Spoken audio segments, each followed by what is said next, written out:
آپ یہ کہہ رہے ہیں کہ عمران خان اسٹیبلشمنٹ کی پیداوار ہے، وہ اسٹیبلشمنٹ کی مدد سے آیا ہے، اس کے پاس اور کچھ نہیں ہے، نہ اس کے پاس ووٹ تھا نہ کچھ تھا، وہ اسٹیبلشمنٹ اس کو لے کے آ گئی۔ دوسری طرف آپ یہ کہہ رہے ہیں کہ جی وہی اس کو آؤٹ کریں جو اس کو لے کے، بھائی پھر تو اگر اب تو آپ کو بھی پتا ہے نا کہ اسٹیبلشمنٹ ہے پولیٹیکل، آپ اس کا ساتھ نہیں دے رہی، چلے 29 نومبر کے بعد ہی آپ نے کہہ دیا کہ جناب اب تو پھر آپ کو کوئی ایشو نہیں ہونا چاہیے، الیکشن کر کے اس کو آؤٹ کر دیں۔ مسئلہ یہ ہے کہ آپ کو بھی پتا ہے کہ عوامی تائید اس کو حاصل ہے، اسی وجہ سے آپ اس کو اے پی سی میں بھجوا رہے ہیں اور بلا رہے ہیں اور پیغامات بھجوا رہے ہیں، ایون کہ آپ دیگر حلقوں کو بھی یہ پیغامات بھجوا رہے ہیں کہ عمران خان کو راضی کرو کہ وہ آئے۔ اسی وجہ سے ان لوگوں نے اے پی سی کو بھی آگے کیا ہے کہ جی پی ٹی آئی کو بلایا جائے۔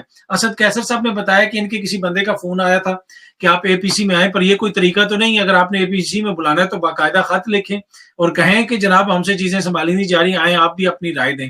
وہ اس اے پی سی میں ساری نمائندگی ان کی ہوگی اور وہاں پہ ہوں گے سارے فیصلے وہ کیا، اور جس میں عمران خان کی کوئی سہ نہیں ہوگی، تو وہ اس اے پی سی میں شرکت بھی کر لیں، وہاں پہ جو غلط فیصلے یا صحیح فیصلے ہو جائیں اس کی ذمہ داری بھی عمران خان پہ پڑ جائے، تو ان کو کن نفلوں کا ثواب ہے اے پی سی میں شرکت کرنے کا؟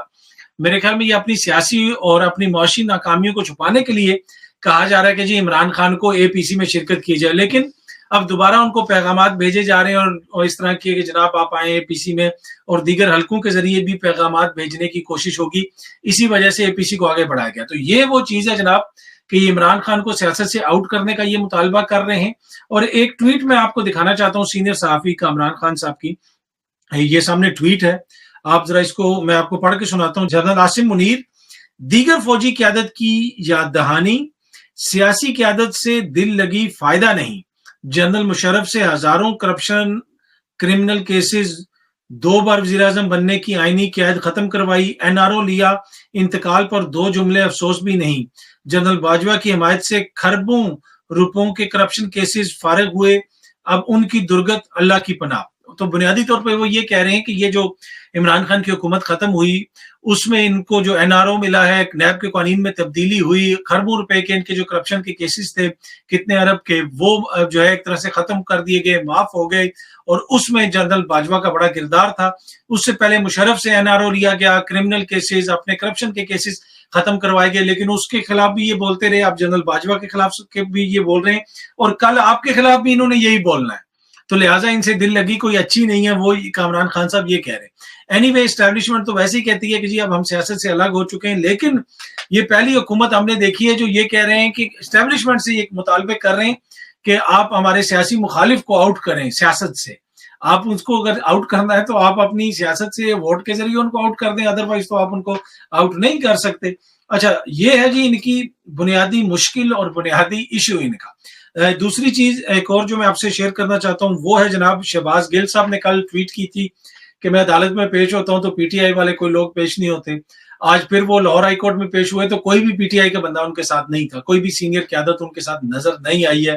اس کی کیا وجہ ہے؟ ہر کوئی اپنے کاموں میں بزی ہے، لیکن تاثر تو یہی جاتا ہے کہ پارٹی کا ایک جو لیڈر ہے اس کو علیحدہ چھوڑ دیا گیا ہے۔ دوسرا، شہباز گل صاحب کی پرسنل جو ہے وہ پرسنالٹی بھی ایسی ہے، پارٹی کے اندر بھی بہت سارے لوگ کہتے ہیں کہ وہ ان کا رویہ ٹھیک نہیں ہوتا تھا لوگوں کے ساتھ، وہ ایک بد تہذیبی کا مظاہرہ کرتے تھے، صحافیوں کے ساتھ بھی، مطلب جس سے ان کا واسطہ پڑا انہوں نے اس کے ساتھ جو ہے تعلقات کو بہتر نہیں رکھے۔ سیاستدانوں کے لیے یہ بڑا ضروری ہوتا ہے، اور ایون صحافیوں کے لیے بھی آپ کا سوشل کیپٹل ہوتا ہے، آپ کے لوگوں کے ساتھ آپ کا رویہ بہتر ہونا چاہیے۔ پر end of the day Shehbaz Gill جو بھی کر رہا تھا وہ پی ٹی آئی کے لیے کر رہا تھا، تو لوگوں کو تو جانا چاہیے ان کی لیڈرشپ کو، لیکن کوئی ہمیں نظر نہیں آ رہا شہباز گل کے پیچھے۔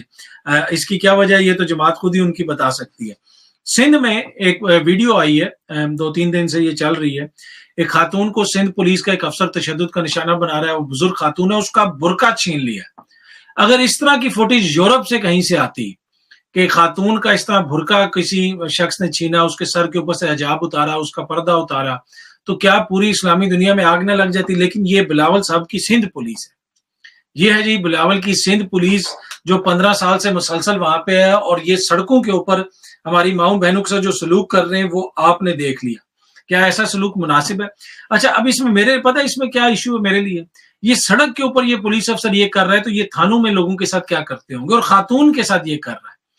اور یہ سندھ کی پولیس ہے، اور وہ جو بلاول بڑے سندھ کا لبرل اور یہ اور وہ، اور یہ باتیں کرتے ہیں کہ جناب کہ ادھر یہ نہیں ہے تو ادھر قانون کا راج نہیں ہے تو ادھر آئین یہ ہو گیا. بھائی اپنے آپ ملک کو تو پورے چھوڑ دیں، صوبے کے اندر بھی آپ پولیس کو ٹھیک نہیں کر سکے، اور یہ آپ کی پولیس کا رویہ. اور باقی وہاں پہ پولیس جو کچھ کرتی ہے سندھ میں تو حالت ہی کوئی نہیں ہے. پاکستان کا سب سے جیسے آپ کہتے ہیں بوسیدہ نظام اگر کہا جائے تو سب جگہوں پہ تو بلوچستان سے بھی برا نظام ہے. وہاں پہ کوئی حالت ہی نہیں، ڈاکو آ کے جناب پولیس کو پکڑ کے لے جاتے ہیں، یہ ہو رہا ہے وہ ہو رہا ہے. کراچی میں جو ہے کوئی حالت نہیں ہے. پر اینی وے یہ جو ویڈیو دیکھی اس کو دیکھ کے بڑا افسوس ہوا کہ یہ سندھ پولیس کا افسر کیا سلوک کر رہا ہے. یہ پر جب میں نے دیکھا پر میں نے شکر ادا کیا، کم از کم وہاں پہ جمہوریت ہے اور بلاول کی جمہوریت ہے، اس سب میں ہمیں شکر ادا کرنا چاہیے. کیا ہوا، 2-4 تھپڑ مار دیے، کیا ہوا جو برقع کھینچ لیا ایک بزرگ خاتون کے اوپر سے. یہ ہے تو جمہوری طریقے سے آیا ہوگا نا یہ پولیس والا بھی، کیونکہ ادھر حکومت ہی جمہوری ہے اور کافی عرصے سے چل رہی ہے. تو یہ ہے جناب سندھ کی پولیس پاکستان کی عوام کے لیے، اس کو دکھانا بڑا ضروری تھا اور اس پہ بات کرنا بڑا ضروری تھا. آپ کہہ رہے ہیں کہ جی اس پر کیس ہوگا، یہ ہوگا وہ ہوگا. بھائی ویڈیو وائرل ہوئی ہے تو کیس ہوا ہے، اس سے پہلے پوری انتظامیہ سوئی بھی تھی، اس کے 7 بندے کھڑے تھے اور وہ ویڈیو بھی خود بنوا رہا تھا شاید، اور اس کو بھی پتا تھا کہ یہ تو روز کا معمول ہے، کچھ نہیں ہوگا. اب ویڈیو وائرل ہوئی ہے تو جناب ایس ایس پی صاحب بھی جاگ گئے تو وہ بھی جاگ گیا تو وہ بھی یہ بھی جاگ گیا. شرم کا مقام ہے ہم سب کے لیے. کیا اس لیے یہ ملک آزاد کروایا تھا کہ آپ اپنے لوگوں کے ساتھ یہ سلوک کریں؟ ہو سکتا ہے اس عورت کا رویہ مناسب نہ ہو سکتا ہے اس نے کوئی غلطی کی ہو، لیکن کیا پولیس کا یہ کردار ہونا چاہیے؟ پہلے 24-25 مئی کو ہم نے دیکھا پنجاب کے اندر پولیس کا کردار، جس طرح لوگوں کے گھروں پہ چھاپے مارے گئے. علامہ اقبال کی بہو کا گھر کا دروازہ توڑ کے پولیس اندر گھسی. ایک طرف یہ کہتے ہیں جی وہ بڑا ہمیں افسوس ہے کہ مریم کے ہوٹل کا دروازہ ٹوٹا تھا، آلدو کہ کوئی دروازہ نہیں ٹوٹا تھا، وہاں پہ سی سی ٹی وی فوٹیج آ گئی تھی، کیپٹن صفدر صاحب خود ساتھ جا رہے تھے چل کے. تو اس کے اوپر اتنا واویلا ہوا تھا، اور علامہ اقبال کی بہو کے گھر کا دروازہ توڑ کے اندر پولیس گھسی، اس پہ کسی کو کوئی تکلیف نہیں ہوئی. آخر میں ایک اور چیز جو میں آپ کے ساتھ شیئر کرنا چاہتا ہوں، یہ جناب سامنے تصویر ہے، یہ تصویر ہے جناب حازم بینگور صاحب کی. حازم بینگور صاحب جو ہیں یہ اسسٹنٹ کمشنر ہیں کراچی میں کہیں پہ. ان کے فیشن سینس کے اوپر بڑا کامنٹ ہوتا رہا، لوگ بڑی تنقید بھی کرتے رہے، کوئی تعریف کرتے رہے. میں نے ان کے حوالے سے کچھ چیزیں پتہ کروائی ہیں تھوڑی بہت. یہ بہترین افسر ہے، اس کا فیشن سینس جو بھی ہو، یہ عوام سے جو ہے نا، جہاں پہ ہم نے بلاول صاحب کے اس پولیس والے کا ذکر کیا تو یہ بھی ضروری ہے کہ یہ بھی سندھ کا افسر ہے، تو یہ اچھا کام کر رہا ہے. یہ اس کے دل میں لوگوں کے لیے درد ہے، غریبوں سے بڑے اچھے طریقے سے یہ بات کرتے ہیں. میں نے 2-4 لوگوں سے وہاں پہ بات کی کراچی میں اور ان کے حوالے سے تھوڑی انفارمیشن لی. از اے ویری گڈ آفیسر، بڑے اچھے طریقے سے. باقی وہ کیا فیشن کرتے ہیں بھائی کہ اس سے کسی کو کیا تکلیف ہے، عوام کے ساتھ ان کا سلوک کیسا ہے. یہ جو ان کے ساتھ خاتون کھڑی ہے، یہ کوئی اور خاتون، کوئی سائل آئی بھی ہے جو اس کے سر پہ ہاتھ رکھ کے اپنی ماؤں کی طرح اس کو دوا دے رہی ہے. تو جہاں پہ ایک ماں کے ساتھ وہ سلوک کر رہا ہے سندھ کا پولیس افسر، وہاں پہ سندھ کا ہی ایک اسسٹنٹ کمشنر لوگوں کے ساتھ اچھا سلوک بھی کر رہا ہے. تو اس کو بھی ہمیں ہائی لائٹ کرنا چاہیے ایسے لوگوں کو. اور جو ان کے اوپر بیجا تنقید کر رہے ہیں کہ جناب اس نے یہ پہن لیا تو وہ پہن لیا، who cares to be honest. جس طرح اسحاق ڈار صاحب نے کہا تھا نا کہ I don't care about IMF، تو وہ تو کیئر کریں یا نہ کریں، I واقعی ڈونٹ کیئر کہ وہ کیا پہنتے ہیں یا کیا کھاتے ہیں. وہ میرے ملک کی عوام کی کیسے خدمت کر رہا ہے. چھوٹے چھوٹے بچوں سے وہ ملتا ہے، مختلف جگہوں پہ وہ جاتے ہیں، لوگوں سے عزت سے ملتے ہیں، کام اچھے طریقے سے کرتے ہیں، رشوت نہیں لیتا، ایماندار افسر ہے. تو وہ ہمیں جو ہے اس کے اوپر، ہمیں اگر کسی کے اوپر ہم تنقید کریں گے تو اس کا جو رویہ ہے اس کی جاب کے اندر وہ کیا ہے اس کے اوپر تنقید ہوتی ہے. باقی اس کا فیشن سینس ہے، وہ جو مرضی کرے، جو مرضی پہنے، اس سے ہمیں کوئی لینا دینا نہیں ہے. اینی وے اس افسر کا یہاں پہ ذکر کرنا ضروری تھا. بہت سارے لوگ ان پہ تنقید کر رہے تھے، لیکن جو میں نے پتا چلایا کہ بڑی ایمانداری سے اپنے کام کرتے ہیں اور بڑے اچھے افسر ہیں. نہ میری کبھی ان سے بات ہوئی ہے، نہ ہی میری کبھی ان سے ملاقات ہوئی ہے، لیکن ضروری تھا کہ ان کا بھی یہاں پہ تھوڑا سا ذکر کیا جائے. امید ہے کہ یہ ویڈیو آپ کو پسند آئی ہوگی. بہت جلدی آپ سے دوبارہ ملاقات ہوگی. Thank you so much.